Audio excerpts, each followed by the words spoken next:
It is my absolute joy to say, good morning, beautiful people. I am Vicky Jeter, your practitioner, spiritual director for Louisville Center for Spiritual Living Teaching Chapter. I am so happy to be speaking 2 Sundays in a row. Last week, we realized we are free in spirit.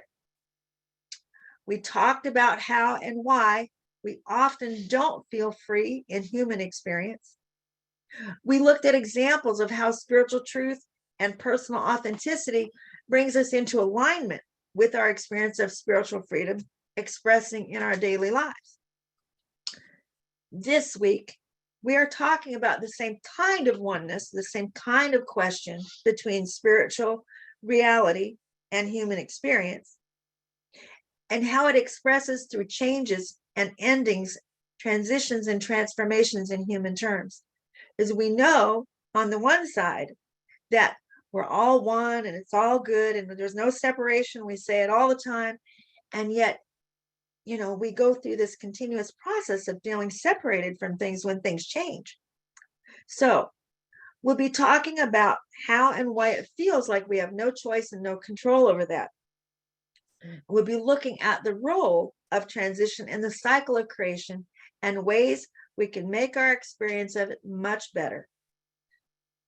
Divine Spirit is always for us because Divine Spirit is us and everything about our lives. There is nothing in being human that was intended to be so hard. And so today we're going to look at a completely new model from a totally separate culture from ours. We're going to be leaning into the Hindu faith to see what we can do about upgrading our experience of all this.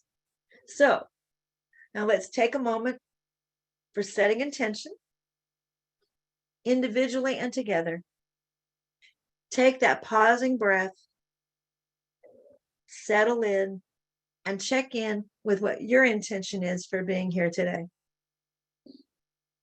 Our shared intention is speaking the truth to circumstances and raising up our experiences of life and death and that whole process, understanding better how to create a more personal relationship with transition in the creative process. Now, I have lots of different examples, and I'm really looking forward to sharing some of this.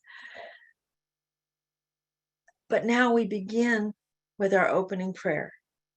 And our opening prayer begins with thank you. Thank you, Divine Spirit, for the gift of life, for the gift of this moment, for the gift of this opportunity, for the gift of the option we always have to remember recognizing the one life, one love, one law, continually emerging in, as, and through us, and in, as, and through all of life. And today, we especially recognize that it is a continuous process that's a cycle of spirit moving into form and form moving back into spirit. And we are guided and directed, each and every one of us, individually and collectively, to embracing that more fully, which is a joy for spirit and easier on us in human form. Thank you, God. I release it, I let it be, and so it is.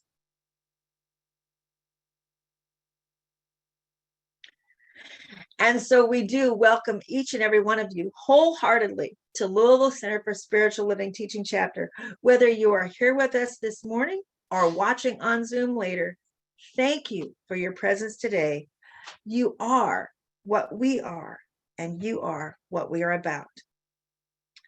I start each day greeting God and the angels, LCSL as an entity, and every one of you. Vernon and I set up and light the God candle, inviting everyone who is seeking to find us. So know that you are welcome, no matter what faith or path of life you've come from, no matter what you were taught to believe, no matter if you don't know what you believe right now. You are welcome here.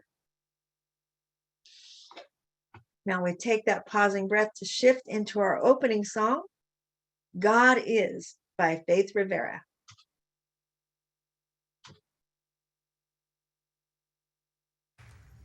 Where I am, God is.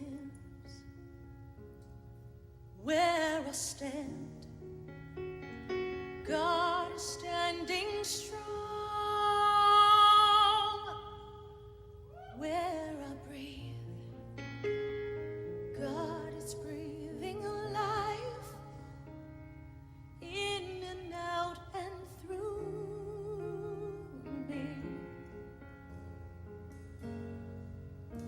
Ask me where I sing, God is. Where I dance, joy lives at my feet. Where I live, beauty's flowing free, in and out and through me. As me, for where I doubt, God is the faith in me. Where I cry, God is the comfort there. Where I seek, God is the answer. Here and now, forever and ever and ever.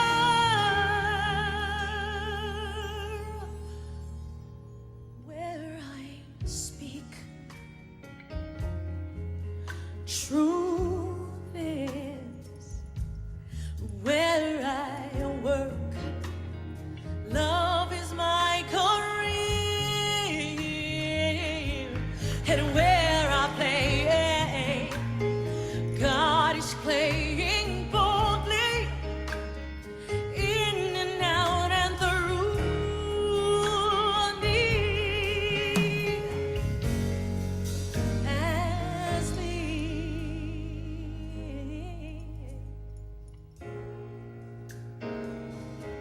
oh, oh, do-do-do. Oh, oh, hey, yeah. Where I am, where I stand, where I play, where I work and breathe and move and feel, where I sing, where I dance, my dance, my dance, wherever I go, where I pray and take and give and leave.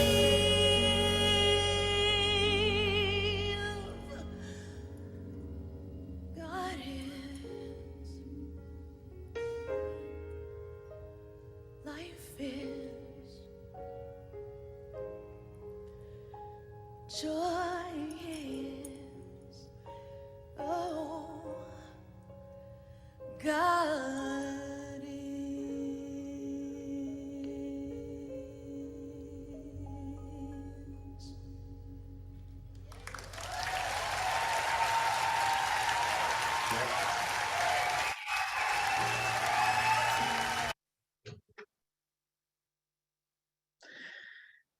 Hi, I'm coming to love Faith Rivera. And we have Katrina to thank for that. She's the one that made me aware of her. Now, we take a moment to declare our mission and vision together. Our mission to teach personal transformation as a virtual community, living the principles of science of mind and celebrating all paths to God. And thusly, our vision is a world that honors and respects all people. As we know, spiritual living is only as good as we can relate to it. So each week we have an application of principle to practice and talk about with each other.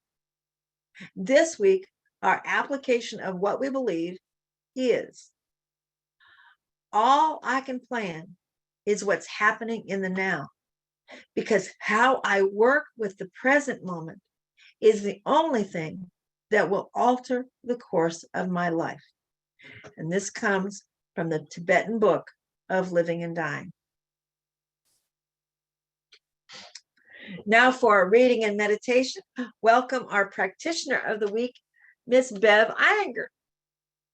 Hello.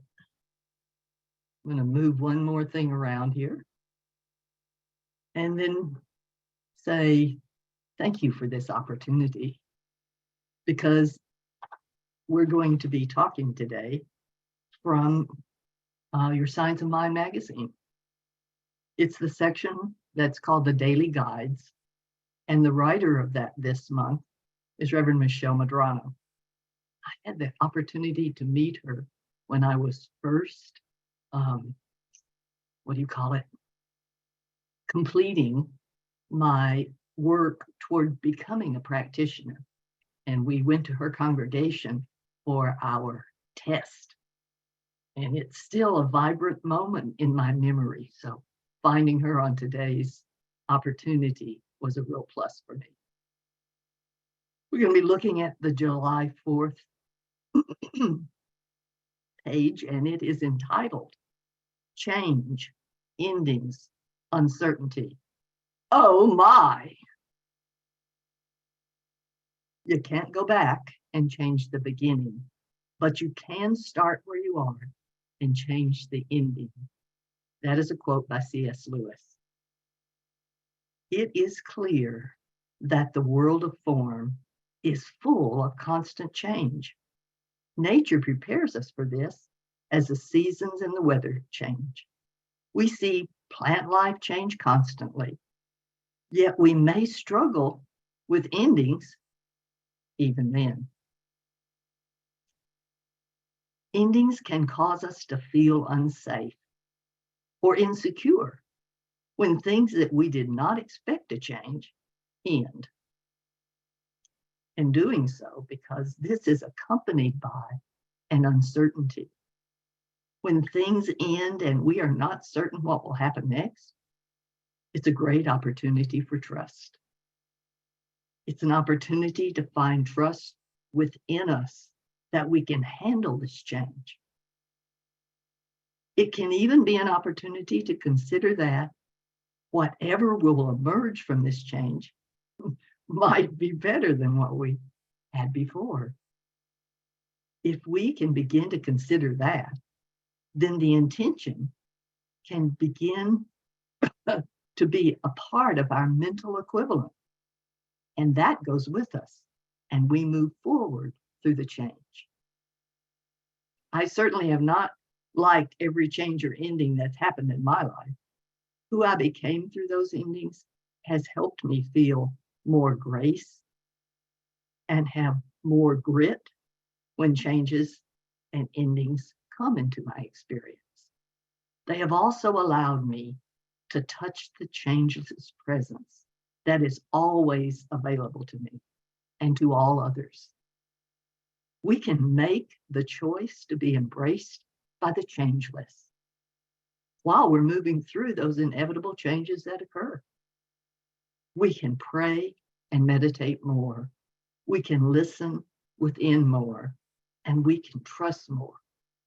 And all of it is worth it.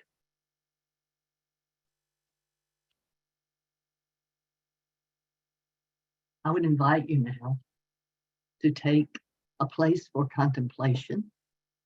And I want to say assume the position, but that's probably not too appropriate. So I'll say find a place for yourself that you ease into contemplation and feel that oneness.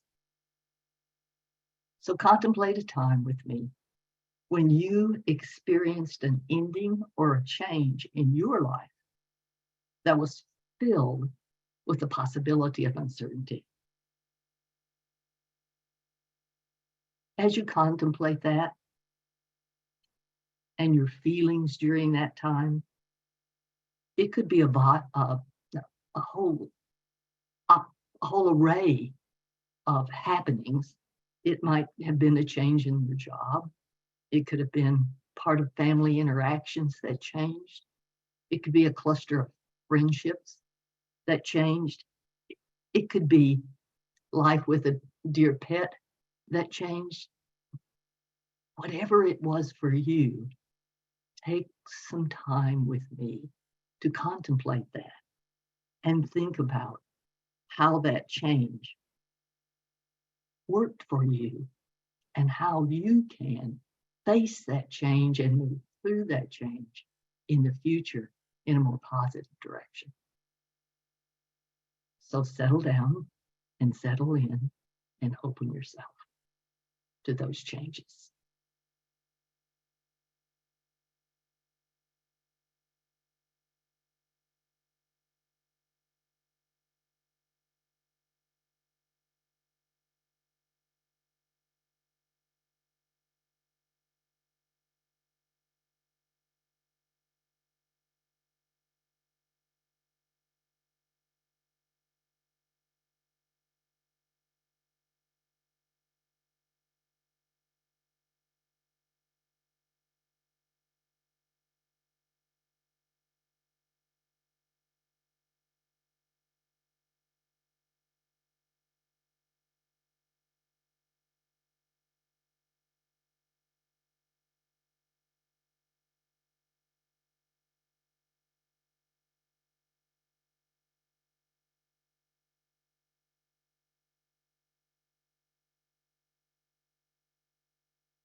I'm closing our contemplation with an affirmation. I remain certain about the changeless presence of the divine as it supports me and guides me through any changes or ending in my life. And so it is. And thank you very much for participating.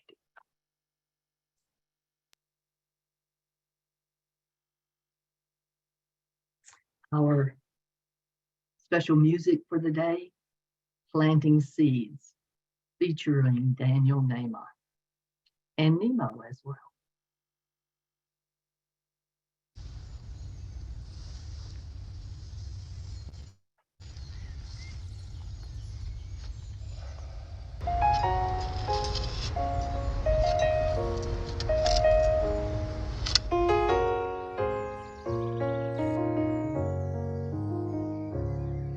I spent a long time running, I never knew then what I know now. That the fruits, they always come in, but you can't go around just knocking them down. It takes a long time to show in. We plant the seeds then, and we look at them now. But the roots are always growing, no matter if I'm there or never around.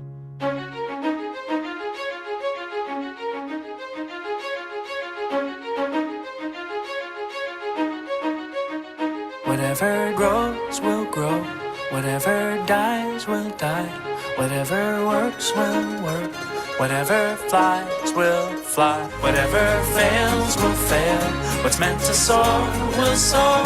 I am planting seeds, nothing It's like more. your whole life you've been training for this moment, and when the time comes you just disown it, meaning you just surrender, don't control it. Not interested in the clay pots and molding, or sitting next to the path trying to unfold it, or waiting for the fruits to fall down toward you. Let it go and now you're flowing, feeling quite gorgeous, so you take steps away instead of towards it. What a rush, feeling freedom with nothing to hold. We've been taught that what you touch will always turn to gold, and now we're learning when we let it go it overflows with no credit to take, cause no credit is home. A higher power working deeper where the seeds are sowed, and when the seeds are true then they're seeds of gold. But the real gold is joy when life starts to flow, and when it does you just smile cause now you know. I spent a long time running, I never knew then what I know now. Let the fruits, they always come in, but you can't go around just knocking them down. It takes a long time to show in, we plant the seeds then and we look at them now. But the roots are always growing, no matter if I'm there or never around.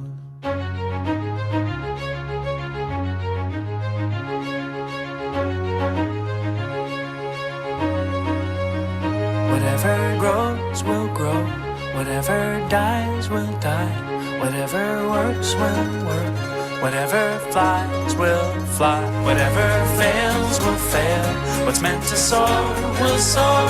I am planting seeds. Whatever grows will grow, When it grows it grows, whatever dies will and when it dies it dies. Come on, works will if it works it works. whatever flies will Let it fly, let it whatever fly. fails will When it fail, fails it what's meant fails. to soar will And soar. when it soars it soars. I am planting seeds. Whatever grows will Let it grow, grow, let it whatever grow. dies will When it die, dies it dies. whatever works will And when it works it whatever works. flies Yeah, will let it fly, let it whatever fly. fails will fail, fails it what's meant fails. to soar will soar. on, let it I soar. am planting seeds And nothing more.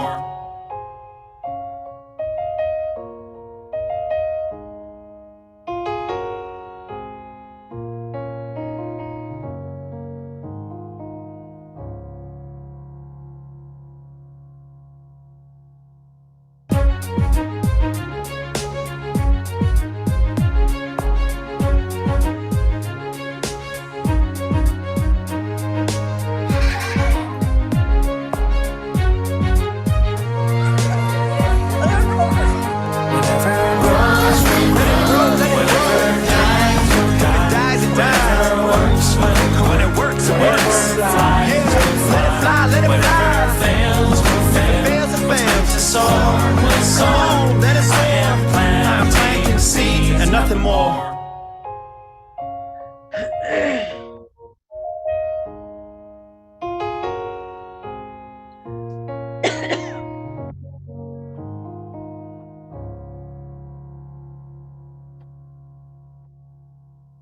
You know, when you smile, it just helps someone to know that you're cared about and that you love them.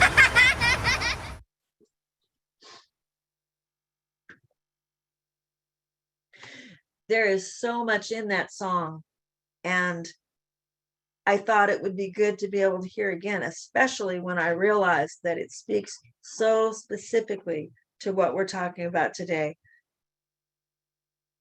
As we know, our overall theme for the year is living out loud. Our theme for this month, speaking truth to circumstances of all kinds. And for today, our topic is standing on Shiva. I don't know how many of you have been questioning how in the world we came to a title like that, but we will get to it. Shiva is a Hindu name for God, relating to ending the cycle of life in all forms that exist, all life forms and non-living forms, like buildings and our clothes and our houses and our cars, everything alike. The life cycle begins when something's created. In Hinduism, that's Brahma. Then maturity and sustaining over the course of the purpose of something is Vishnu. And ultimately, as something comes to its end and transitions into a completely new form, that's Shiva. And Shiva is our emphasis today, although we are actually talking about the entire cycle of creation. All of creation is in one of these phases all the time. So if you look around your life, if you look at what you're wearing, or what you're going to have for dinner tonight, or the people around you, a brand new baby is in Brahma. Children maturing and growing up are in Vishnu. People coming to the golden years, we're moving toward embracing Shiva in our physical bodies. But now, what's important to realize is that consciousness as energy is moving into form all the time, and then the forms are moving back into conscious energy. And so it's a cycle that's happening all the time. And a part of what we're about today is learning how to go with that in more of a cyclical fashion that is easy and effortless. And we can just go with that flow, knowing that spirit is working with us. We are co-creators in this process, but we don't have control of the timing of the cycles of creation. That's what we call God time. In our special music today, Planting Seeds speaks to this, as once we do our part and we make our choice and we release the planted seed of what we would like to have in our life, then if it flies, it flies. If it dies, it dies. And we're called to trust the mystery in that. So what is the benefit about learning about all of this from the Hindu perspective? It's a process of weathering changes and transformations and transitions in human experiences that the Hindu have in their faith and the way of life, which is actually called Hindi. That there's a piece of it that we don't have in our faith that I think their practices bring to us. And so it's not so much about understanding Hindi as it is looking at some of the kinds of things they do and asking ourselves, what are some of the kinds of things like that that would benefit us personally and in our culture? In Hindu, there is a uniquely identified name for every aspect of God and human experience. Now, when you read the stories, like from the Bhagavad Gita or the Mahabharata, it's the reference is it's this God or that God. And like today we're talking about Shiva, and it's called Lord Shiva. Like it's there's a Lord named Shiva that's separate from other lords, but actually they have one God just as we do. It's just that in order to develop intimate relationship with their understanding of God, all of the different aspects of God that we could use in our life, they have a personalization for. So as we move forward today, when you hear the different names and so forth, it's not that those are different gods, but those are aspects of God related to what we're experiencing in human life. And so the difference is that in Western culture, change and transformation tend to be avoided at all costs or put off as long as possible. And this has a tendency to leave our human experiences of the cycles of creation out of balance. For example, as most of us know, we tend to cling to images of youth and vitality, but we don't want to let go and let things move on that have had their process and their time. And most especially things that are the most personal to us. If we've had a personal attachment, we tend to want to hang on. And that could be our own age and our bodies. That could be books that we love, or sometimes even our car or what have you. In Western culture, if we have an attachment to it, we have a very difficult time with the grief of letting go, usually. And some people report getting stuck in grief for a long time. And so having a model of how to develop a stronger understanding and relationship to these continuous changes and losses through death and different things that happen in our lives can make the experience much gentler. It can also bring all these phases into a way of looking at them as a whole to where there's more understanding. And where we have more understanding, there's less fear, so that the natural flow of life has more room to move, and we're able to relax and be carried through that flow. So as the talk unfolds today, we'll be looking at a brief story from Hindu tradition about Lord Shiva. And then there is a sacred chant, and it's a style of chanting called kirtan that expresses to Lord Shiva particularly. And then at the end, I have a poem that I wrote to death that is not a chant, it's just a poem. So there's an example of a story and a song and a poem. And again, the idea in mind, as you consider all of this, imagine what would it be like for you to express artistically the processes of the cycles of creation as you experience them. And that can include birth. You know, do we write poems and songs and stories for our babies as they come in? And sustaining, do we write songs about what it's like to always have to be making sure that we're doing the maintenance in our lives? And then for transitions, we're going to talk about that potential for songwriting or poem writing a little bit more. So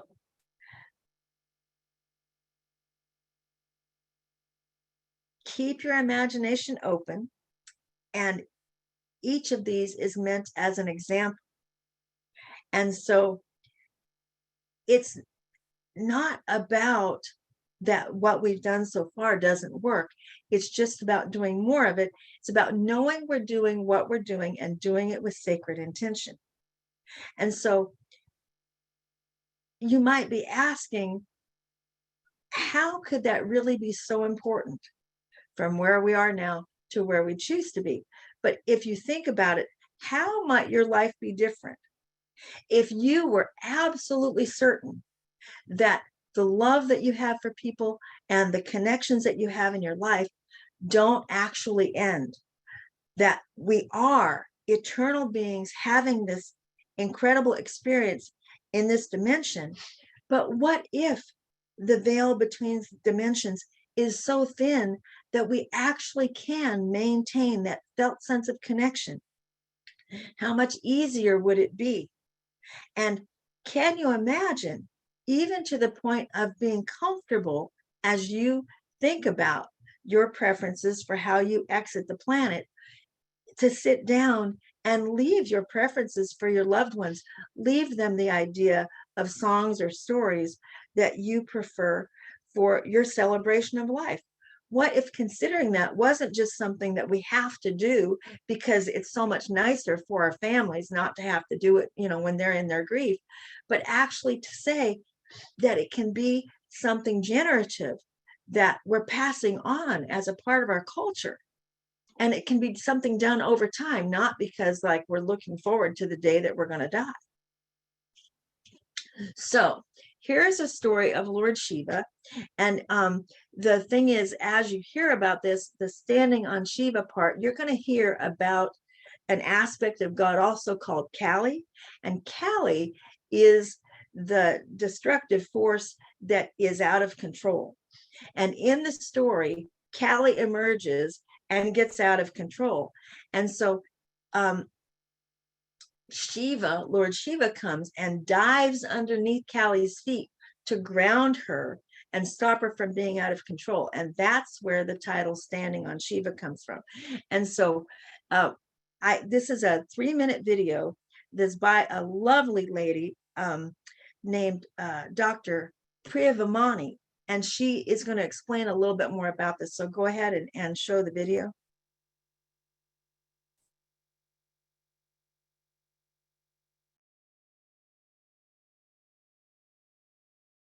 We are now in the month of Savan. Savan is synonymous with Lord Shiva, and we're all very familiar with the mantra that we often chant, Om Namah Shivaya. Namah Shivaya. But do we really know and understand the significance of this mantra? What this mantra really means, Namah Shivaya, stands for the 5 elements: earth, air, water, fire, and space. Through this mantra, Lord Shiva is communicating to us that when these 5 elements are properly aligned in us, then life energy and all that life has to offer us to be our best selves comes effortlessly. That's where the centrality of this mantra lies. Lord Shiva, the ultimate ascetic who is on Mount Kailash, which is his home. And yet, it is that ultimate ascetic who is able to do the dance of the Nataraj, or the joy of life. As the English poet T.S. Eliot said, at the still point, there the dance is. The one who is able to master complete and ultimate silence within, in his or her interiority, is the one who is able to enjoy and celebrate the journey of life with ultimate and absolute joyfulness. That is what Lord Shiva is synonymous for and what he signifies. He is the destroyer, but the destroyer of what? Not the destroyer of life in the most literal sense that we understand, but the destroyer of our excesses in life, greed, lust, envy, resentment, that prevent us from being our best selves and enjoying this journey called life to its fullest. Therefore, the destroyer of the excesses has as his abode and his home Mount Kailash, the mountain of Kailash, which is part of the Himalayas, that has no excess around it and no scope to fuel or nurture that aspect of human nature that encourages excess. So in this month of Savan, let's understand the essence of Lord Shiva and incorporate it in ways in our life that help us realize who we really are and be our best selves and shine our best light out into the world.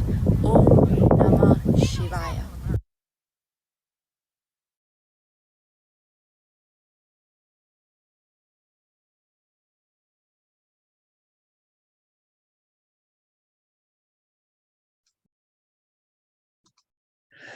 When we go to war with conditions, we can get lost in the battle and forget the actual purpose for what we were fighting for. Staying grounded in the truth brings us back to remembering.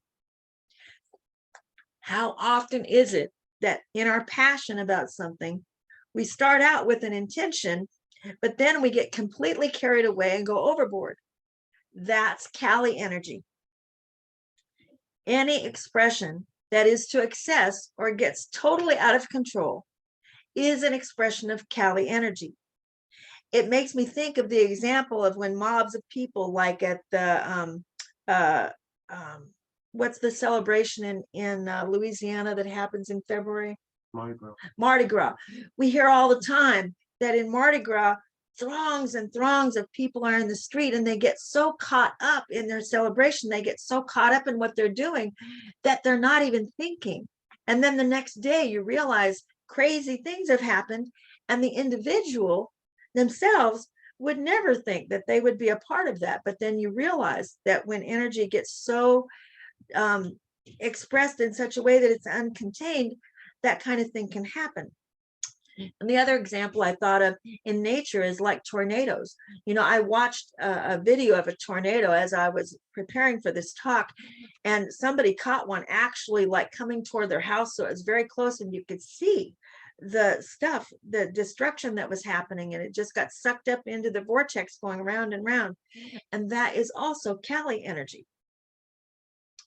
And so now I want to introduce you to one of the most popular ways Hindus celebrate Lord Shiva, in a chant of Om Namah Shivaya, which Dr. Priya was just telling us about. This is just about 3 minutes.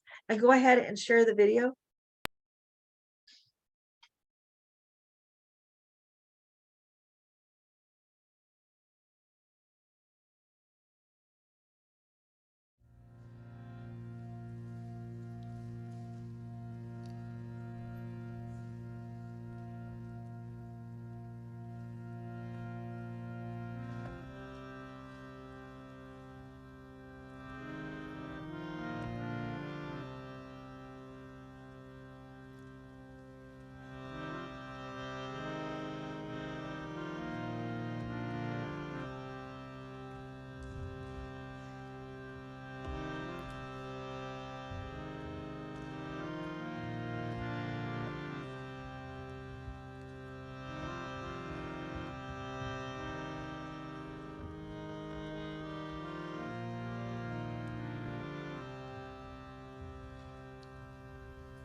before we talk a little bit more about the value of developing our own stories of what we believe about transitions in relationship to spirit, I want to just share that that video is just one chant that Krishna Das has through the cycles of creation. There's other videos that he has that chant the name of God, and for each phase of the cycles of creation. And you can look them up on YouTube. And I learned about those when I was in pre and perinatal training. Every morning we would chant to Krishna Das, and we would do some for each of the cycles of creation. And I found it to be very, very powerful. So that's something you can look into for yourselves if you're interested to see. They go faster and faster, and then ultimately they're the kinds of things that whirling dervishes do if you dance with it at the same time. And so there are two examples I have that are things that we've talked about before. One of our favorite speakers from the past is a practitioner named Maggie Cole. And Maggie Cole was a practitioner from California who we were blessed to have speak for us a couple of times.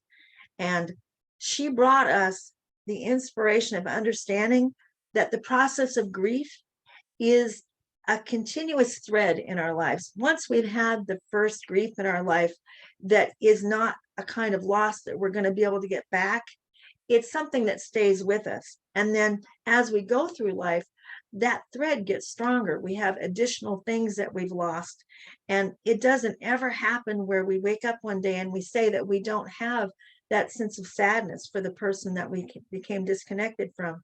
And so she really taught us about how to work with grief on a daily basis. And she spoke from a deep well of personal experience, having survived the tragedy of a fire with her 8-year-old son that changed the course of both of their lives. And when we are able to do that, this is the kind of enlightenment that the Hindu practice brings us, of having, say, a whole month to just dedicate to grief that we've had, where it's a conscious choice. And that's what Dr. Vamani was speaking to when she talked about the month of Shravan. The month of Shravan is actually right now, and it is entirely for saying we need to remember this on a regular basis. But when we choose to do it consciously, then it doesn't just have to hit us like it's something that's coming at us, the things that we grieve. And so it's a way to consciously honor the entire process, and there keeps the cycle of the creative process moving through easier. And then the other thing is on the note of singing.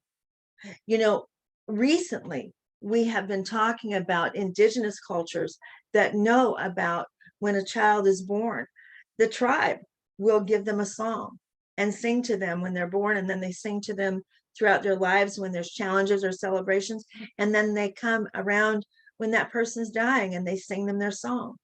And so can you imagine praying about and finding for yourself a song that sings to your soul, that you can let people know, this is the song of my soul, you know? And as we practice these kinds of things, they get stronger, and who knows how it might develop if we get started with this kind of practice individually, and it could become part of our culture as a center.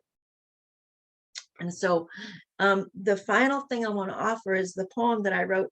Vernon, would you put up the picture, please?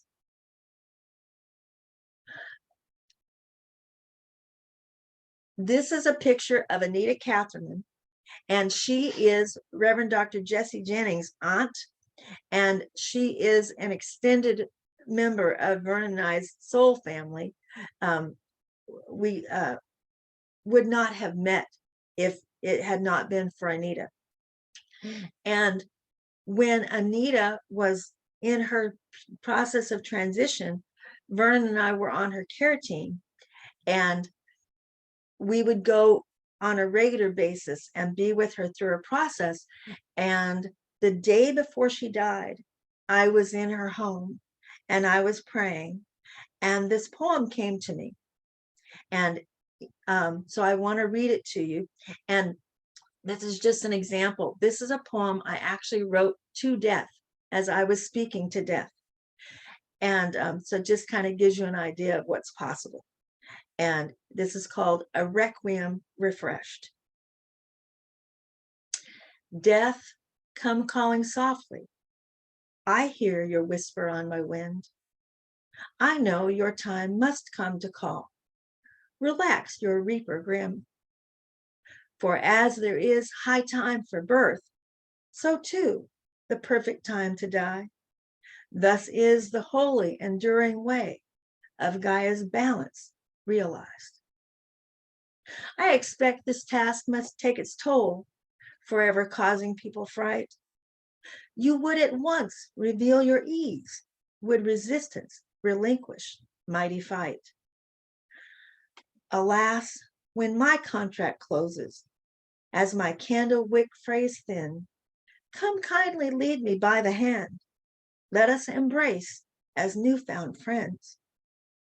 For as sun and moon in union dance together in one sky, yet we perceive stark opposites, the day against the night. So too the shrouded truth of you, that the wind which brings my death is one and the same from sacred rings, which comes the newborn's breath.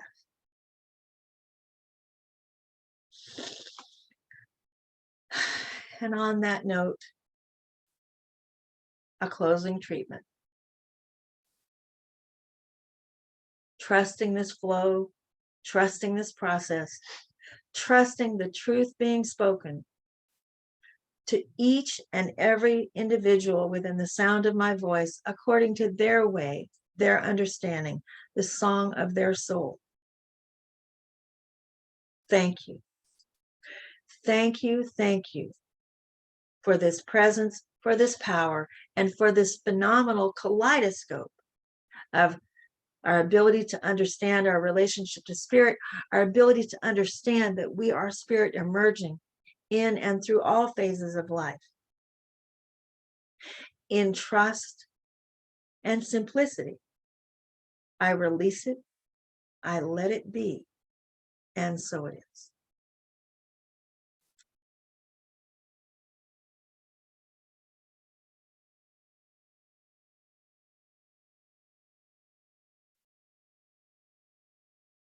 Thank you, Spirit. Thank you for this time we have. Thank you for this time to say thank you to all of you who continue to support, who continue to give of your abundance, that we are indeed blessed and moving forward as a spiritual community. Thank you.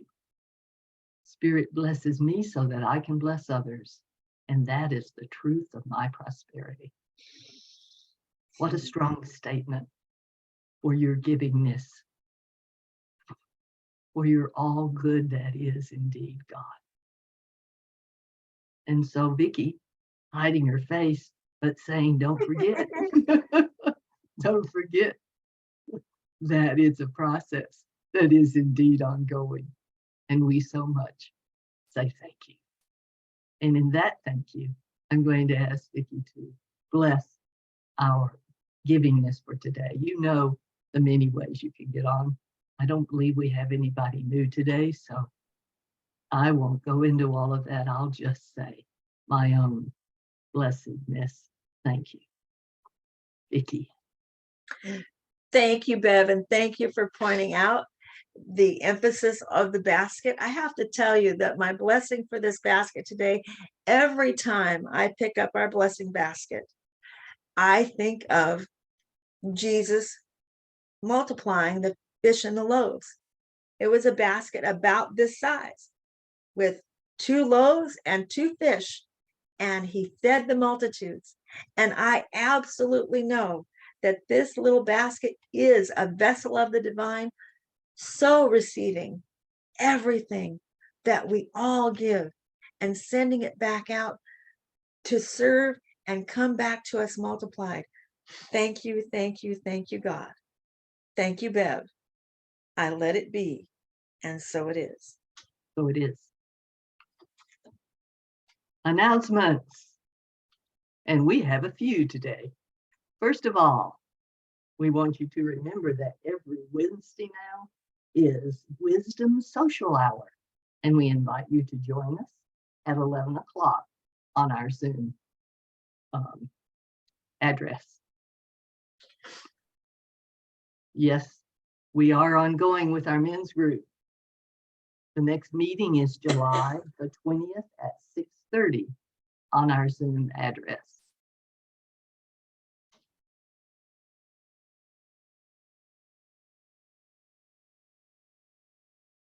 Help me remember this. On Sunday the 23rd, our speaker will be Reverend Kendorf, who is speaking the truth about the wise warrior. Is there anything I need to add to that, Vicky? Not so much as needed, but in celebration, I'm sure Samantha has that great big old smile on her face because this is Samantha's original minister from California. And next week, when Reverend Kindorf gets here, we're going to give Samantha a little time to do piece of the introduction. They are both very excited because they have not seen each other since Samantha got here. And so this is very exciting. And I do invite you all to come and hear her speak. Good. And thank you. So we are seeking some more people for the tech team. We have at least one, maybe two people who are willing to use their technical support to bring people into our service that releases Vernon to not have to worry about that with all the other balls that he is doing a wonderful job of keeping in the air at that time.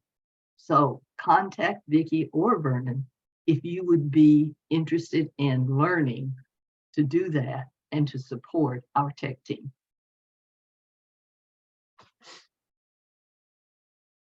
Your birthday. If you send us an email, I don't know how else you do it, for your birthday and let us know when it is, then you will indeed receive a birthday card from Centers for Living, Louisville. We have movie night coming up. Yeah. You don't choose a life, you live a life. And if you have not seen Martin Sheen's The Way, you don't want to miss it. And if you have seen Martin Sheen's The Way long ago, as I have, and it has left your memory bank, you don't want to miss it. And if you love it as a movie, you want to see it again. So put that on your schedule to join us. We do have sharing time following the benediction, and I will certainly be available to pray for people after that.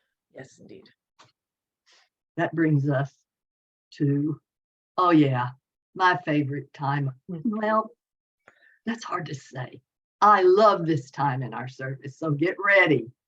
You are magnificent.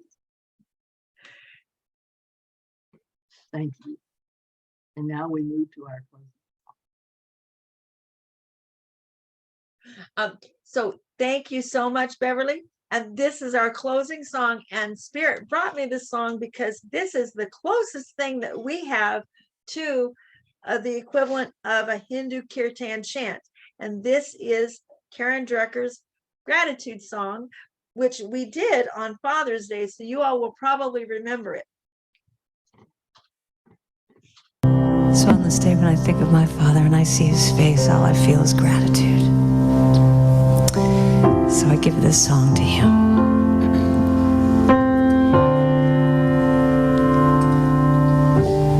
Gratitude before me, gratitude behind me, gratitude to the left of me, gratitude to the right of me, gratitude Gratitude above me, gratitude below me, gratitude within me, gratitude all around me. I say, Daddy, I'm so grateful.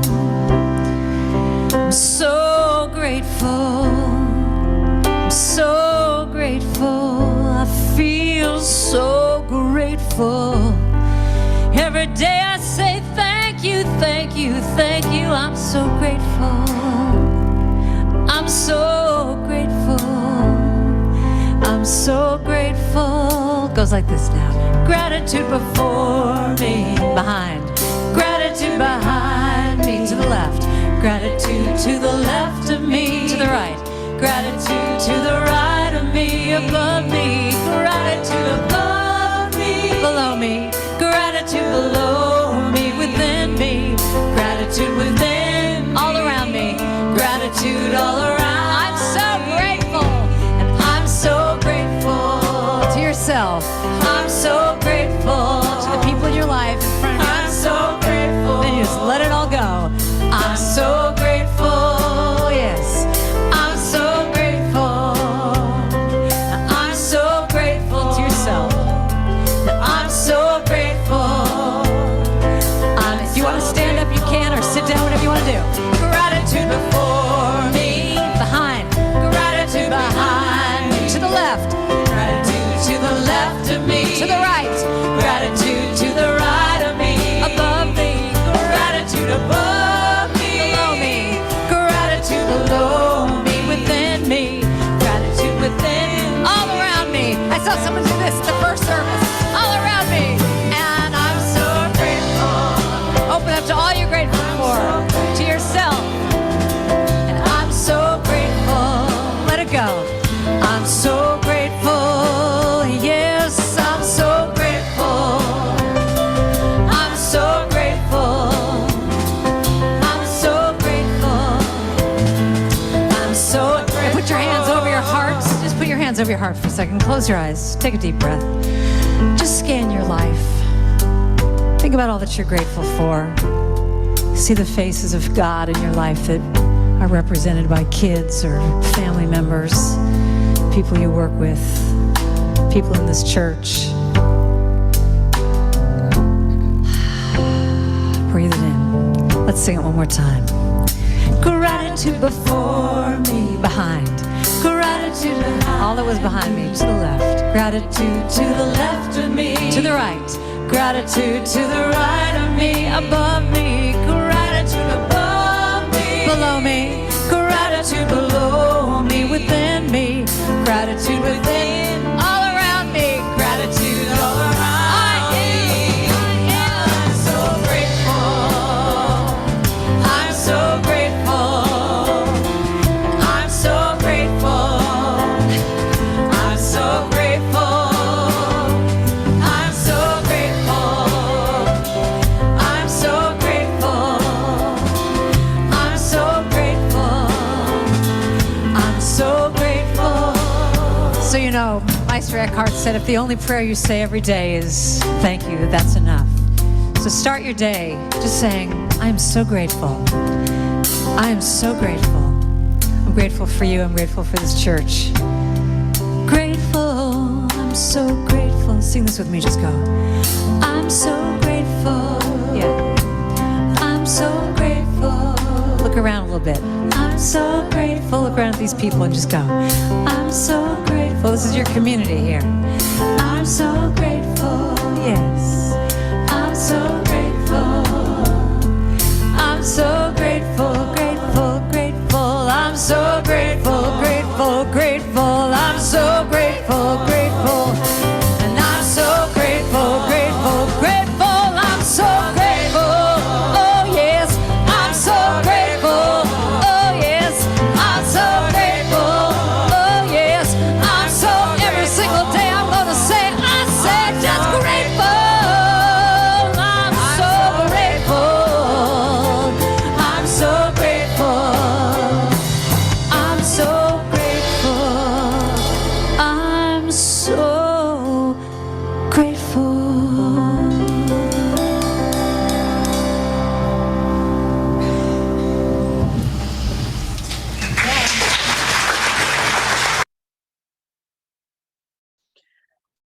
Carrying that into our benediction. Oh, for a tongue to express the wonders which thought reveals. Oh, for some word to comprehend the boundless idea, for our voices to be sweet enough to sound the harmony of life. Within that vast realm of thought where my soul meets spirit, I will listen for the voice, and it will tell me of life and love and unity. Dr. Ernest Holmes.